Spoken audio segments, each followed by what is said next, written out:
Absolutely. We like to think of them as tailwinds. We get to go a little faster because of That's COVID. true. Everything is accelerating, but no, it's an exciting time, especially as you mentioned. People are getting more involved, especially in golf and tennis. COVID safe, family friendly, socially responsible. So yeah, we're seeing some great uptick in terms of the registration in our programs, et cetera. And you mentioned you want the people to know what we do, and I think in what ways we're unique. TGA, like you said, was founded in 2003 as an after school program. We literally figured out how to bring golf and tennis onto school campuses. In fact, in 2003, I still remember teaching one of our first programs with 17 kids in a hallway. So, yeah, to get that many kids signed up in a hallway just instantly made me think there's demand for this, and not only in large spaces that we could run programs with a ton of kids, but also in terms of small spaces. So we started in the after school market, and that since 2003 has certainly saturated. You see some schools with 20 to 25 programs going at a time. Yeah, no, it's gotten very popular. Everything from sports to Legos to science. But I think right now, I think the world is really in a place, especially America, where we want to keep these kids active and outside, and once they finish their day, getting them motivated. I mean, I have Zoom fatigue. I can't imagine for a 5-year-old or a 7-year-old that's just sitting having classes for like 4 hours, 6 hours. Absolutely. So I think that the importance of movement and building athleticism is so important. And once we were really intertwined in the after school market in Los Angeles, we morphed into other things such as the recreational camp market, where kids were spending a full week during time off of school, whether it's summer camp, spring break, winter break, etc. And then we also morphed into family events, parent-child events, and then we ended up getting our own equipment line for golf and tennis. So it's been an evolution since 2003, and I'd like to say that really we're very unique in the golf and tennis space, especially in the after school market. There really aren't. Did you define like school? Like how do you define that? What's the niche? Is it elementary school, middle school, high school, public, private? Great question. So yeah, it's the majority of it's really elementary age kids, and so our niche is ages 6 to 10, but we also start them as young as 3 years old in child care centers, daycare centers, and then go through middle school, 10 to 13-year-olds. So elementary school is really that niche. It's, if you think about it, just from a regular sports standpoint, every other sport is in that school already, except for really golf and tennis. So what makes us unique is you can play for life. Like exactly. I was mentioning before we started, I played lacrosse like 10 to 20, 10 to 22, and then it's too physical. And baseball, a lot of these sports, you can't just, you have to assemble a team. It's tough to just play. Absolutely. So golf and tennis are the lifelong sports, and that's why we're able to capture parent-child events. So it does make a lot of sense for us. And that's really what makes us unique, is that we figured out how to bring golf and tennis anywhere. We figured out how to bring it, whether it's, like I said, in a hallway or on a large field. It really doesn't matter. And we love it. And it's about changing lives through sports. That's what we're all about. And when you add in the unique products that we have, that's what differentiates us and our brand. We look for franchise owners that have that mindset. They want to be intertwined in their community. They want to make a difference in kids' lives. They want to run a business and realize that the bigger they make the business, absolutely, the more money they're going to make, but the more lives they get to impact and they get to really transform. So for us, that's really the key for the passion. Yeah, I mean, we work with brands that, whether it's commercial cleaning or junk removal, that you can make a ton of money, and it all, at the end of the day, it depends what motivates you. If you're motivated by money, but also social good, that's. I like to call it doing well by doing good. Yeah, that's well said. Yep. And so tell me a little bit about the competitive landscape. Like, I imagine you might compete a little bit with like country clubs and pros there, or just tell me a little bit about it. Yeah, in the after school space, there really is no competition with golf or tennis. We're really the premier program.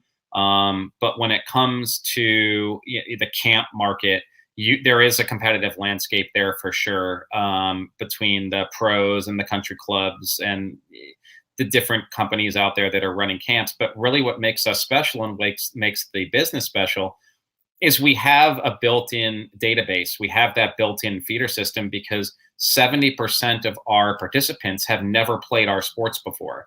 Most kids don't have that introduction to golf and or tennis by age 8 or age 9. So we're getting them involved in our program, involved in our brand at an early age, right in the throes of their school. And that gives us the competitive advantage to be able to transition them from the schools to the next step at the golf courses, the tennis facilities, the community courts, et cetera.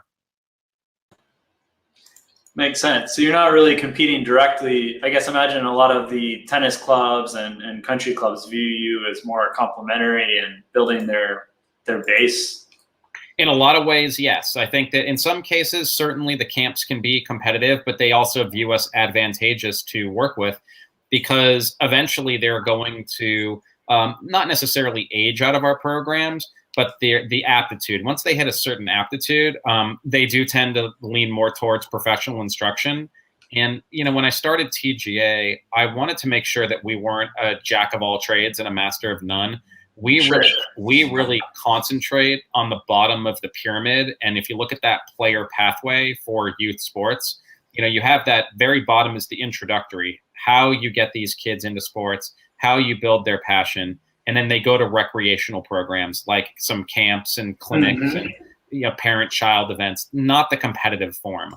And for us, we really want to stay in the bottom of that pyramid. That's where we like to own.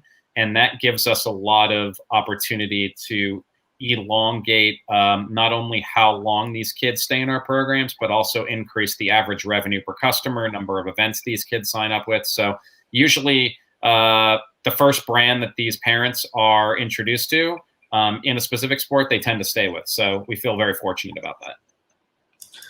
And then tell us a little bit about the students. Like, how are their parents paying for your services? You mentioned the after-school options, even the rec school, and there's a bunch of different ways that bunch of different venues that you sell to the students and perform the service. But tell us a little bit about how does the franchisee get paid at the end of the day? Good question. So what we become is a partner group. You're partnering with schools, you're partnering with community centers, you're partnering with YMCAs, you're partnering with golf courses, tennis facilities, community courts. And after you get that partnership, then, the partnerships can vary based on each one of them, whether you get, marketing support, whether they have certain types of facilities. But in our case, we have that ability to maximize the partnership. So our franchises get paid because they offer programs, they put programs together, people sign up on our website, or even in some cases, they're also getting paid by the facility themselves. The facility collects the registration and then we get a percentage. I've heard of that with some of the like academic and like science and technology, similar type of compensation model. It really can run the gamut. I mean, you might have one school that you collect the registrations for and all the money goes into your bank account. And then you may have a school down the street, public, private, it really doesn't matter, where they'd like to collect the registrations. It just depends on, believe it or not, usually the PTA and the infrastructure of that particular facility. Could you tell us a little bit about your ideal franchisee? Is it someone that comes from the sports world? Do they have a degree in sports management? No degree is necessary. We look for people that are, number one, passionate about sports. Number two, passionate about kids, passionate about their community. Business background is great, but believe it or not completely necessary. The tools that we provide, the infrastructure that we provide, can really support any entrepreneur on their path. So we feel confident that with the demand in the markets that we identify with the prospective franchise owner, that they can be very successful with the business. So it's easy, sometimes people ask like, okay, what does the franchisor provide? Food, it's easy to say, they're negotiating with suppliers, they help build your brand. But for the service industry, it really varies, where we have some accounting franchises that we work with. where the franchisee is just doing client service and sales and that's it. Would curious to better understand for our listeners what type of support TGA provides and like what functions of running a small business that you're really helping on. Well, we run the gamut, and I'm not just saying that. I mean, what I wanted to do when we went to franchise is the same thing that I did when I looked to build this program, and that was to not let anyone say no. That's what we strive for when people go into a school. We want to make sure that everything is covered, that we speak the language, that all the boxes are checked off for what those schools and what those facilities are looking for. And it's very similar in our franchise world. In our franchise structure, we have all of the curriculums. We have curriculum support. We have a curriculum advisory committee. We have business development people to help our franchises. We have every single support and infrastructure document known to man that people can use. We have an intranet that franchises communicate not only with us, but to themselves through. We have Slack channels for support and dedicated ability to communicate with not only the franchises, but with groups. It runs the gamut. What we've come to realize is we're a family. Nobody's competing with each other. It's not like you have with fast food restaurants. If somebody owns a franchise a mile away from each other, they can be competing with clients. We have exclusive territories. So everybody wants everybody to be successful, and they share best practices. And, everything from sales and marketing support to HR support to admin support, everything is already there for you, not only with the documentation, but also with our back-end CRM CMS system. So they have the support from the franchisor, and then they also have a community of franchisees to talk, exchange ideas on, I can imagine. That's the coolest part about what we do. We have a franchise advisory committee that kind of represents the franchises to HQ. And when ideas come out of the franchises, then we vet them and we work together. And if it's got merit, which they typically do, we like to get them out there and make sure that every franchise knows about it to be able to take advantage of it and to use it if that's their vision.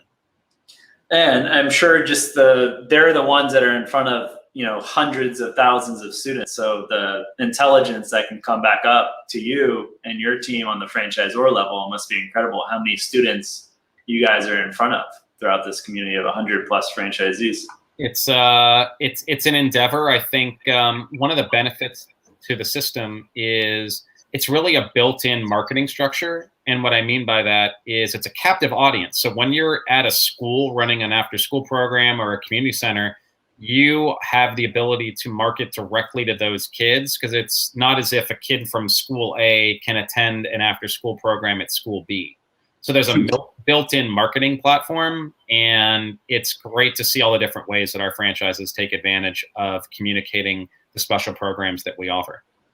So we spoke a little bit about tennis and golf. Eduardo has a question. Is it possible to introduce new sports like soccer, or do you have plans to create new programs? That's really funny. So we have 6 other sports. We didn't just do golf and tennis. I would definitely say from a unique standpoint of introductory level, golf and tennis are really from a business standpoint what's going to separate you. We are piloting a soccer program right now, so it is in the works. But I can tell you from a saturation point of view, Eduardo, soccer is definitely the most saturated in our market and in the age range. So it just depends on the area that you're looking at. But yes, if there's an opportunity to advance another sport, we're certainly all for it.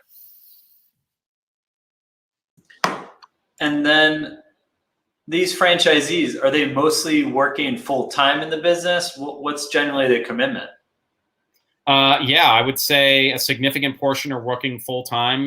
This type of business doesn't get started overnight. It's not like your typical brick and mortar that you're investing millions of dollars in to get started, where they know that you're going to have X amount of income once you open the doors on a yearly basis. This, you have to go get the customers, that then you go get the clients. So it is a process, and we recognize that. In fact, we have in our franchise agreements minimum royalties and monthly minimum royalties that people pay, but we zero them out the first year because we recognize that we're all in this as a partnership.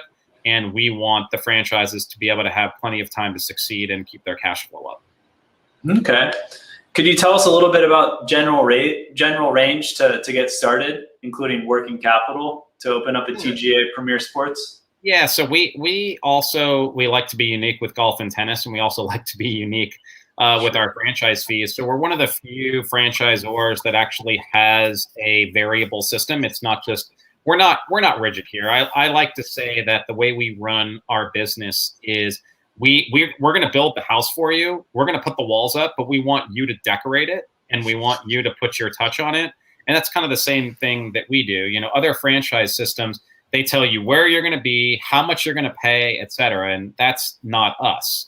So we work with you to define a territory that works for your budget and that works for the area that you're in. And so our franchise fees are based on a variable of median household income and population. There are some people that want to start with 200,000 people. There's some people that are like, no, I'm going to kill this. I know this market really well, and I want to start with 750,000 people.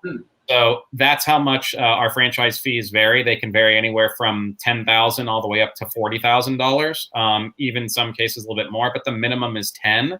And then we ask that the individual has a net worth of at least $25,000. And I know that seems low if your franchise fee is $40,000. Sure. I would say that's how much we want in terms of working capital. But I would say our average franchise fee is between $18,000 and $22,000. We want to make this affordable. Like I said, I mean, certainly it's TGA Premier Sports. TGA stands for Teach, Grow, Achieve. But our motto is that sports change lives. And we want to make sure that anyone who wants to do this business has an opportunity to get in. Okay. So we at Visa Franchise, we have a lot of foreign nationals. We've had like 300 plus that have applied, invested in franchises for their E2 visa. I understand you've had one candidate a few years back invest in a franchise from abroad and get a visa. But unfortunately, it's really tough to get financing for them. So most of the time they're investing cash, 100K, 120K, including the franchise fee, working capital, other expenses for the business.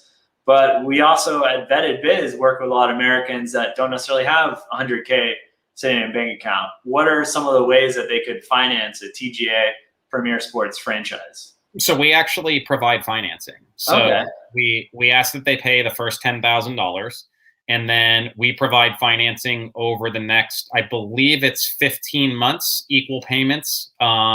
And we do it, I think it's just above prime rate. That's what our FDD currently says. So it's, again, we want to make this as easy as possible to get in. If you've got a passion, if you've got a background, if you want to make a difference in kids' lives and families' lives in your community through sports and unique products, we want you on the team. We are pretty selective with who we allow into our system, allow to carry our brand forward. So we don't say yes to everyone, and typically the process vets people out. And that's important, I think, for a franchise candidate to hear, that a system isn't just saying yes to everybody. So to make sure that they're the right fit culturally, that they're going to represent the brand that you're also a part of. And it's a really cool family to be a part of. Can you tell us a little bit about how the financials work out? So you invested the money, like what are kind of reasonable expectations, or what could you disclose to per the franchise disclosure document? So I'm sure as a lot of your people know, you can't disclose a lot in terms of financials in a franchise. You gotta talk to the franchisees. Yeah, you got to talk to the franchisees. But one of the things that I can say that I think we have going for us is there's not a lot of overhead. A significant portion of costs that a franchise incurs are variable expenses based on revenue that comes in. Obviously, in a service-based business, the highest expense you have is labor. So you're only going to have labor if you're running programs. So for us, it's not a lot of time. It's not a lot of money to get the business started. And that's one of the cool things that I like about it is cost is not prohibitive. So very low fixed cost, and you scale up the team labor as revenue is projected to grow, or has been growing. Yep, and that's one of the neat things is labor in a service-based business is always both a blessing and a curse. But our franchises have been through it, and they're there to welcome you with open arms and to give you their guidance and support on how they scaled their businesses and the different plateaus that they hit and how they broke through them. So I feel confident in that respect. And like a typical franchise operation, is it you have the owner operator, and then are most of the employees contractors, 1099s, or are they actual employees, like a W-2? Believe it or not, it runs the gamut. We see it both ways. Does it depend on state or more the style of how the franchise is set up? Actually, a little bit of both. A little bit of both. But what we also see is once franchises get big enough, then they bring on people full time to help support them and help support the growth and help sustain the business. So it's definitely cool. It's definitely cool when a franchise gets to that point. And then so you're in LA, and you have units across the US. What regions are you targeting right now? Where would you love to open up some more TGAs or enter markets for the first time? Where would I love? I would love Chicago, but that's only because my family's from there. But no, if you look at the map of the United States, we're pretty strong. If you kind of make a U, we're kind of strong around the coast and then down to the south. That doesn't mean that we're saturated by any means, because if you look at the United States, we're probably only 20 to 25% saturated. So there's a lot of opportunity for people to come in and make a big difference. But I would say the biggest opportunity for growth is the Midwest right now. But that's not prohibiting. The most growth that we're seeing is along the East Coast and the Mid-Atlantic area. So okay. Yeah. And yeah, for those that are interested, if you want to get more information on TGA Premier Sports, on Vetted Biz, our platform, you basically request more information. You put in your first name, last name, cash available to invest, and they'll get back to you quite shortly to see if the desired area that you want to open up for prospective TGA Sports might be available, and schedule that first intro call. Kind of concluding, how did you guys do during COVID? How do you foresee the rest of 2021? It was certainly an up and down experience since last March. I can tell you that. Obviously, with the schools being shut down in most places across the country and/or not being able to run after school programs, franchises definitely struggled a little bit. There's no doubt. But what we saw pretty quickly in a lot of our areas is that summer camps came back strong, and then we even had some of our franchises break their financial records for summer camps by over 50% because the demand was so high for golf and tennis.